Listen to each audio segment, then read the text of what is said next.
Eu sou Carlito Neto e esse é o Sem Politiquês.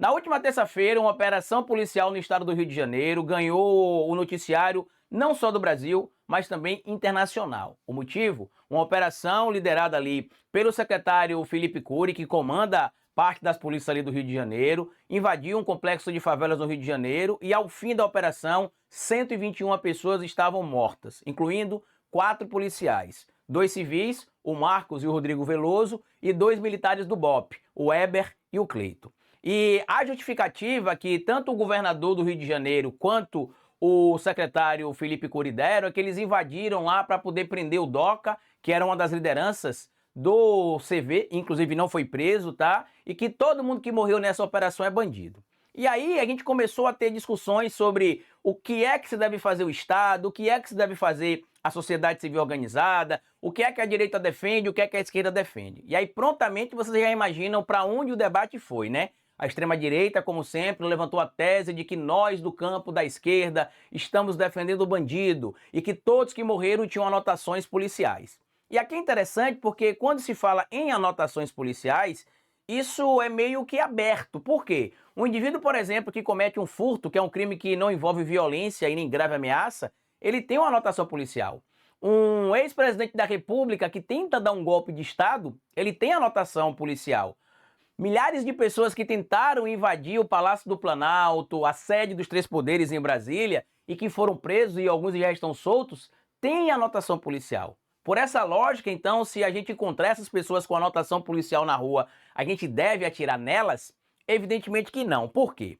O Jair Messias Bolsonaro, por ação ou por omissão, matou 450 mil pessoas durante a pandemia da Covid-19. A gente sabe que foram mais de 700 mil vidas perdidas, porém, de acordo com os dados apresentados pelo Dr. Pedro Halal e pela professora e doutora também Jurema Werneck, se o governo Bolsonaro tivesse feito o básico, pelo menos 450 mil pessoas das 700 mil vidas que a gente perdeu não teriam sido perdidas. E mesmo com a tentativa de golpe de Estado promovida pelo Jair Messias Bolsonaro, nós defendemos que ele tivesse direito à presunção da inocência, contraditório e ampla defesa. Parte da mídia brasileira, inclusive, começou criticando a operação, mas como muitas dessas mídias são financiadas por pessoas ligadas ao mercado, ao agronegócio, e eles estão tentando de alguma maneira fazer com que o Lula não vença a eleição no primeiro turno, porque eles já entenderam que a derrota do Lula no ano que vem é pouco provável, mas eles querem fazer de tudo para que eles não percam a eleição no primeiro turno. O motivo?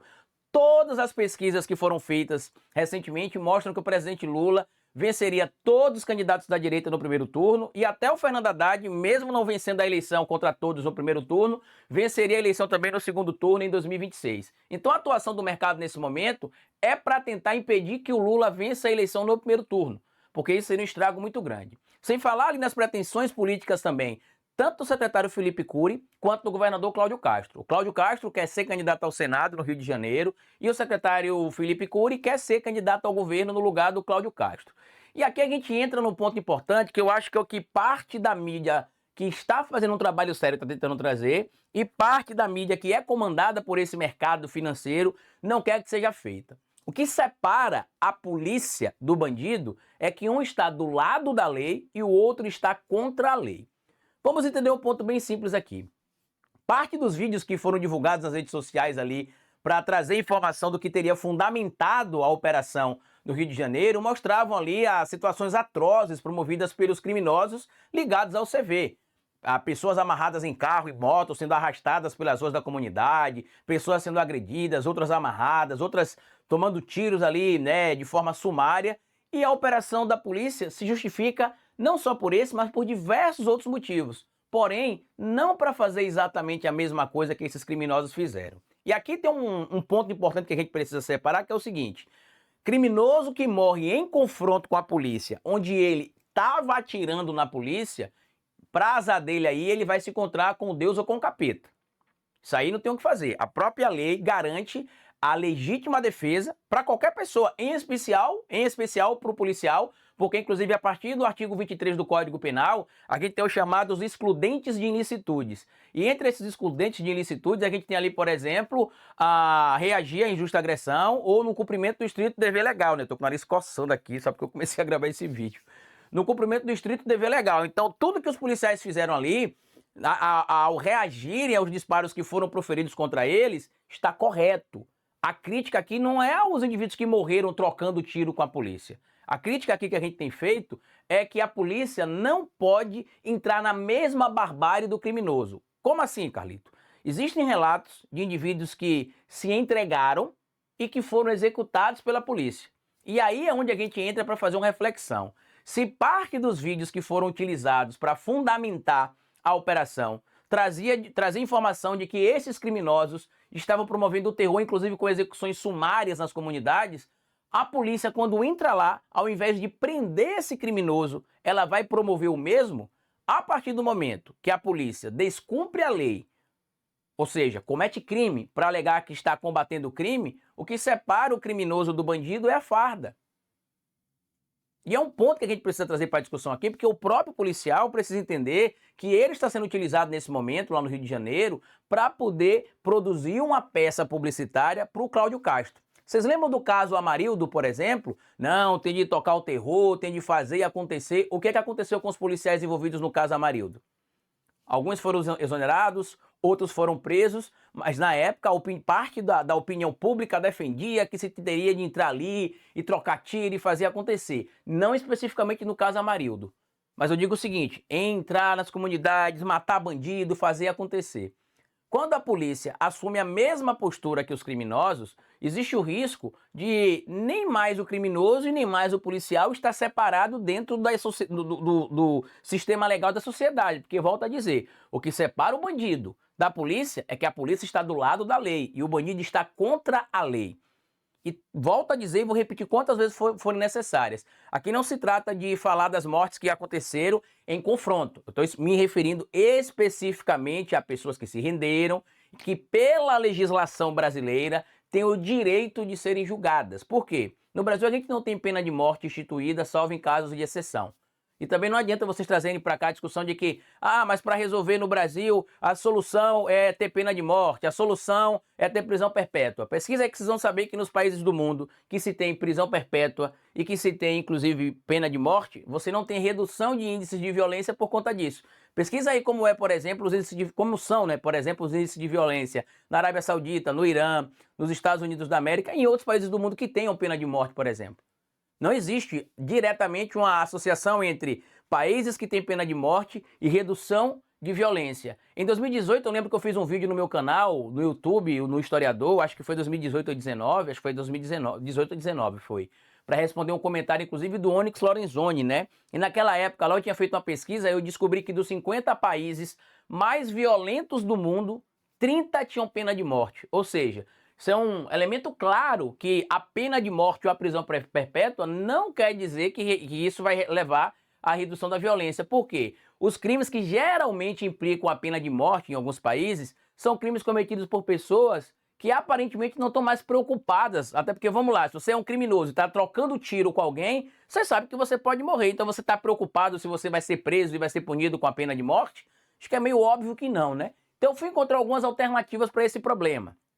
A solução, Carlito, é ignorar o crime organizado? Não. A solução é deixar de fazer a operação? Não. A solução é fazer a operação de forma inteligente, como aconteceu recentemente em São Paulo, que foram bloqueados ali quase 60 bilhões de reais do primeiro comando da capital, como aconteceu agora no dia 15 de outubro, uma operação da Polícia Federal no Rio de Janeiro, que pegou, olha só, não nas comunidades, mas na Barra da Tijuca, uma fábrica que produzia 3.500 fuzis por ano e que abastecia o Comando Vermelho e que a Polícia Federal, sem disparar um único tiro, fechou esta fábrica do Rio de Janeiro, apreendeu em espécie 158 mil reais, cumpriu 7 mandatos de prisão de 10 que estavam lá para serem executados e também descobriu que estava sendo montada uma fábrica para produzir fuzis no interior de São Paulo e outra em Minas Gerais que também foram fechadas. Ou seja, em uma operação onde você não teve um disparo de arma de fogo, você não teve ninguém morto e que não aconteceu, inclusive, dentro da comunidade, aconteceu em região nobre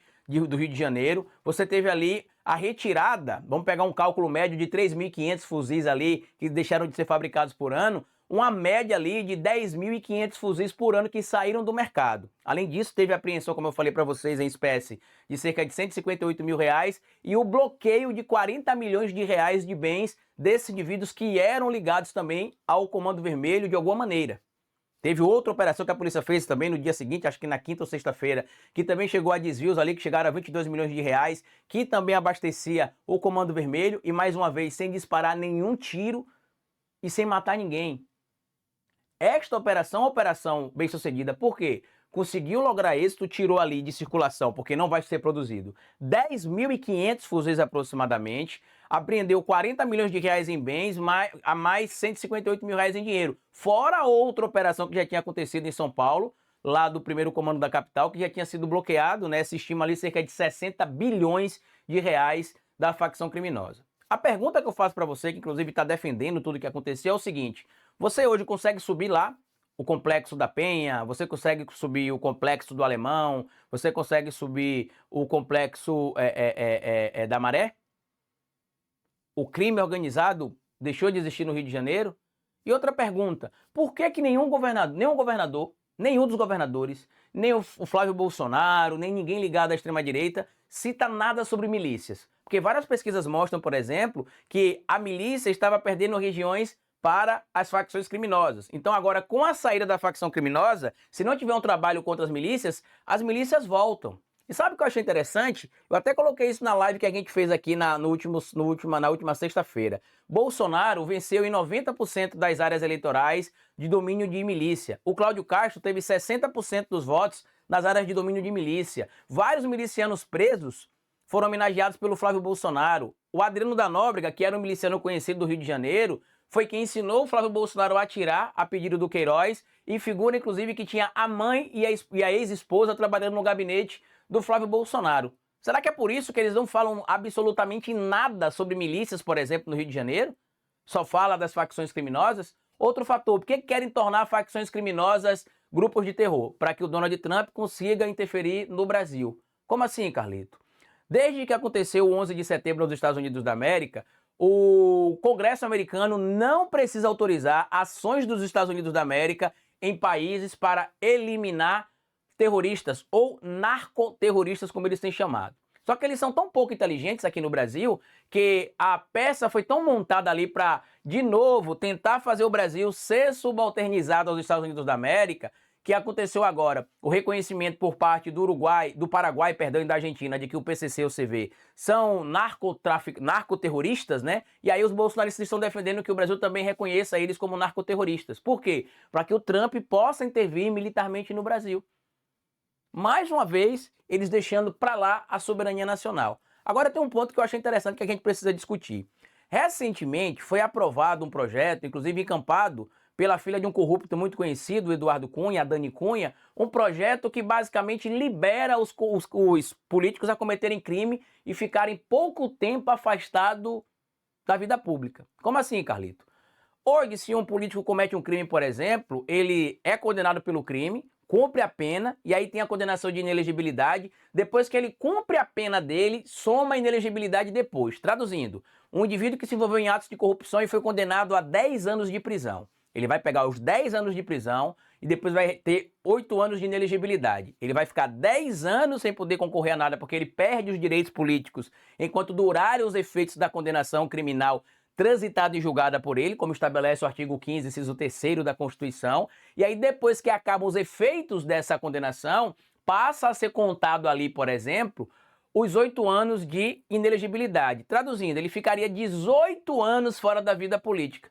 O que aconteceu? A Dani Cunha conseguiu pautar um projeto, que inclusive o presidente Lula já vetou vários trechos, ou está para vetar vários trechos ali, de que a condenação tem de contar para inelegibilidade desde o cumprimento da pena do crime que ele foi condenado, e que na prática não se pode, inclusive, acumular várias inelegibilidades, e que na prática o indivíduo que cometeu o crime vai ficar ali de 4 a 8 anos afastado da política. Porque segundo, inclusive, um certo senador do PDT, dizendo que 8 anos, 12 anos é uma pena dura demais para quem cometeu um crime. na política. Mas peraí, vocês querem pegar o cara que é da rua ali, que cometeu o crime grave e que tem de ter mesmo o endurecimento da pena ali pro traficante, pro líder de organização criminosa, para pessoas que cometam crimes bárbaros, mas pro político vai continuar essa proteção? Teve agora a PEC da bandidagem, que liberava os políticos, inclusive, de cometerem crimes sem serem punidos. E aí eu fui fazer um estudo para entender como é que a gente consegue resolver esse problema.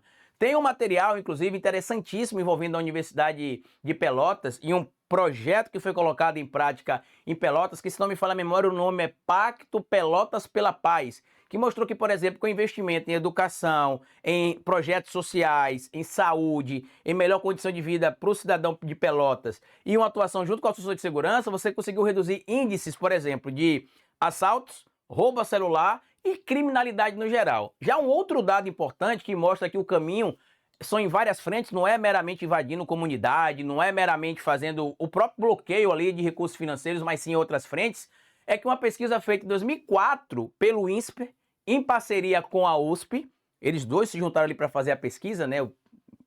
A pesquisa é INSPER e USP, tá? No Pernambuco, descobriu o quê? Que com o investimento em educação e a colocação ali de alunos jovens no cumprimento da educação em tempo integral, você teve uma redução em homicídios de jovens entre 16 e 24 anos de quase 50%. Ou seja, mais uma prova de que a educação é um desses elementos que tira o jovem da possibilidade do crime ou de perder a vida dentro do crime. Além disso, um outro dado que eu pesquisei também, que vocês podem encontrar, eu vou trazer para vocês as informações, todos são dados públicos, inclusive alguns estudos feitos pelo IDP, né, que é aquele Instituto de Direito lá de Brasília, que inclusive acho que o Gilmar Mendes e o Barroso, ou é o Gilmar Mendes e o Gustavo Gonê, né, o doutor Paulo Gustavo Gonê são sócios. Foi feita uma pesquisa lá e se descobriu, por exemplo, que aproximadamente 11% dos jovens que são menores infratores e que vão para casas de ressocialização, apenas 11% aproximadamente regressam para o crime. Ou seja, praticamente 90% dos jovens infratores que passam pela casa de ressocialização, pelas instituições de ressocialização, voltam para a sociedade e nunca mais cometem crime. Por quê? Porque tem um processo pedagógico de ressocialização desse jovem. Quando envolve o adulto, o dado é alarmante. Por quê? Dos adultos presos no Brasil, segundo esse próprio estudo, cerca de 38% regressam ao crime. Ou seja, você tem dos 100% dos adultos que são presos, 60% não regressam para o crime, mas aproximadamente 40% regressam. E os motivos, Carlito? Diferente do que acontece, por exemplo, com os jovens, que há uma política de ressocialização pedagógica, inclusive, no caso dos adultos, além de não ter uma política de ressocialização clara, os presídios são superlotados e os indivíduos que entram ali, às vezes, nos presídios, acabam se associando a uma facção criminosa porque ou se juntam ou acaba morto dentro da prisão. Até porque, em tese, a vida do interno é responsabilidade do Estado, mas aparentemente o Estado não se preocupa muito quando o indivíduo está preso lá, né? Então, assim, a gente tem várias soluções para o que está acontecendo nesse momento no Brasil. Mas invadir meramente comunidade e sair disparando não é a solução, como eu falei. O Rio de Janeiro amanheceu em paz na quarta-feira, na quinta-feira, na sexta-feira. A gente viu, inclusive, trocas de tiro. No final da semana, uma jovem morreu dentro de um carro de aplicativo, tomou um tiro na cabeça. Traficantes continuam dentro de várias comunidades do Rio de Janeiro. As milícias também continuam dentro de várias comunidades do Rio de Janeiro. E aí a gente vê, inclusive, a direita falando o seguinte: não, a esquerda não quer acabar com a pobreza para continuar com programas como Bolsa Família para garantir votos. O que a gente vê é o contrário, né? Mais de 65% das famílias que faziam parte do Bolsa Família há 20 anos não fazem mais hoje, tá? A gente tem visto, inclusive, que das vagas de empregos criadas entre janeiro e setembro de 2024, 74% foram preenchidas por pessoas que recebem Bolsa Família e que estão deixando, inclusive, o programa de assistencialismo que é necessário para algumas famílias. Ou seja, é a prova de que o governo tem atuado sim para tirar essas pessoas da condição de vulnerabilidade, para que ela possa ter ali emancipação política, econômica e social. Agora a pergunta que não quer calar: será que a extrema-direita quer acabar com a violência? Porque a gente está vendo que o governo do presidente Lula, assim como o governo da presidenta Dilma, tiraram o Brasil do mapa da fome. A presidenta Dilma tirou o Brasil do mapa da fome e o presidente Lula tirou de novo agora o Brasil do mapa da fome. Então, se o objetivo da esquerda é não acabar com a fome, por que a gente está tirando duas vezes a esquerda tirou 2 vezes o Brasil do mapa da fome? Por que a massa salarial do trabalhador está aumentando? Por que o desemprego no Brasil está diminuindo? 40 milhões de pessoas trabalhando com carteira assinada no Brasil nesse momento.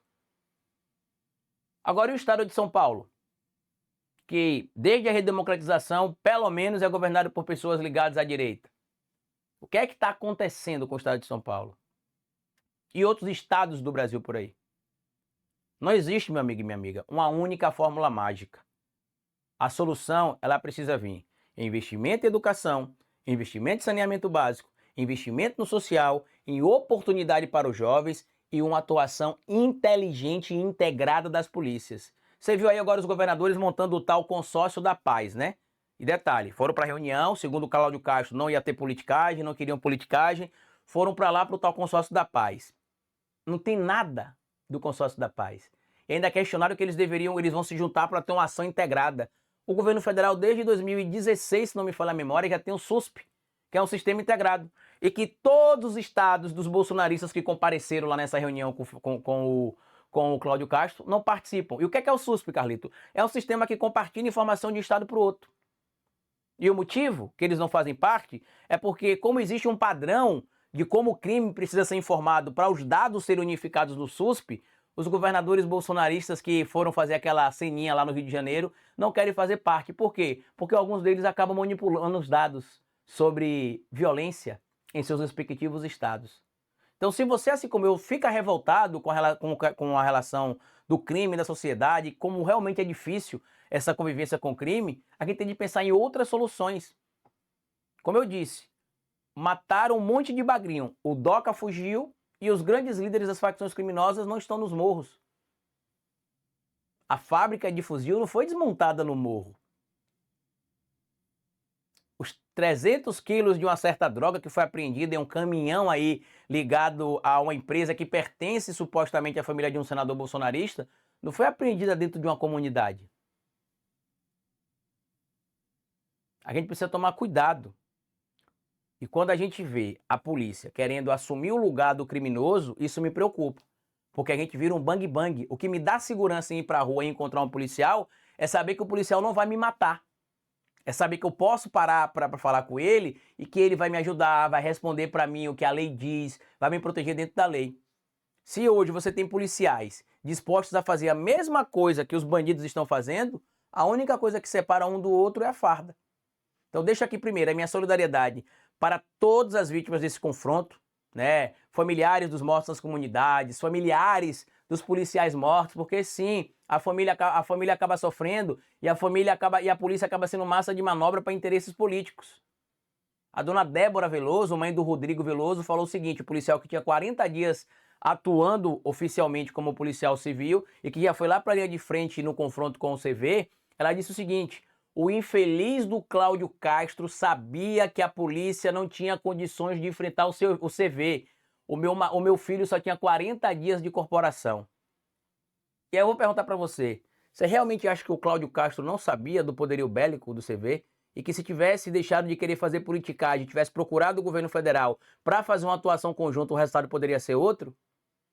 O grande ponto é que o tiro está saindo pela culatra. Neste momento agora, né, a flor da pele, muita gente vai aprovar a operação, mas ninguém, meu amigo, ninguém consegue viver longas temporadas sobre o risco de tiroteio, de morte, de violência, sabe por quê? Dessa vez agora foram, entre aspas, mais de 100 bandidos, porque tá na favela e morreu é bandido. Eu tô falando isso aqui porque a gente não pode afirmar que todos eram bandidos, porque não saiu o resultado de todos ainda. Eu vi um vídeo interessante que viralizou nas redes sociais, e o motorista de aplicativo da Bahia, que mora em Vitória da Conquista, que foi apontado como um dos criminosos mortos lá no Rio de Janeiro, e ele falou: nunca fui preso, não sou criminoso, estou vivo e estou trabalhando aqui em Vitória da Conquista, na Bahia. Então não se pode afirmar que todos os mortos são bandidos, até que se prove que todo mundo ali era criminoso. A gente tem que tratar eles como supostos criminosos. E não é porque Carlito Neto está defendendo o bandido, não é o que a lei determina. Ninguém será culpado antes de sentença penal condenatória transitada e julgado. Por quê? Porque todo mundo tem direito à presunção da inocência, direito ao contraditório e à ampla defesa. Isso não é uma vontade minha, é o que o Estado brasileiro defende e o que a democracia brasileira defende. E a gente vai ver que essa própria pauta que a extrema-direita está levantando de mata, mata, mata, mata, mata, mata, não vai funcionar.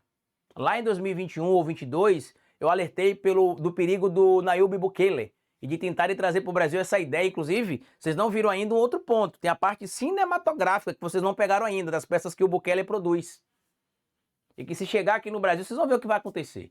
Reflitam sobre isso. A questão não é sobre proteger bandido, ficar contra a polícia, não se trata disso.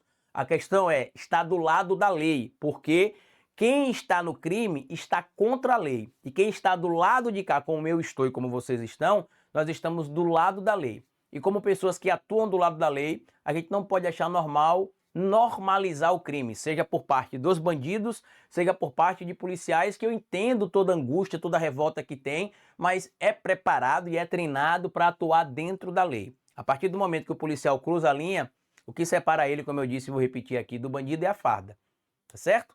Reflitam sobre isso, vamos começar a ter um trabalho maior aí para incentivar investimento em educação, investimento em saneamento básico, melhores moradias, saúde e opções para tirar esses jovens, infelizmente, que são expostos ao crime diariamente e que já são tratados aí por parte da sociedade elitista do nosso país e por parte dos governantes como futuros bandidos, só porque vivem em comunidades e têm uma certa tez de pele. Bom domingo para vocês e reflitam sobre isso. Tchau!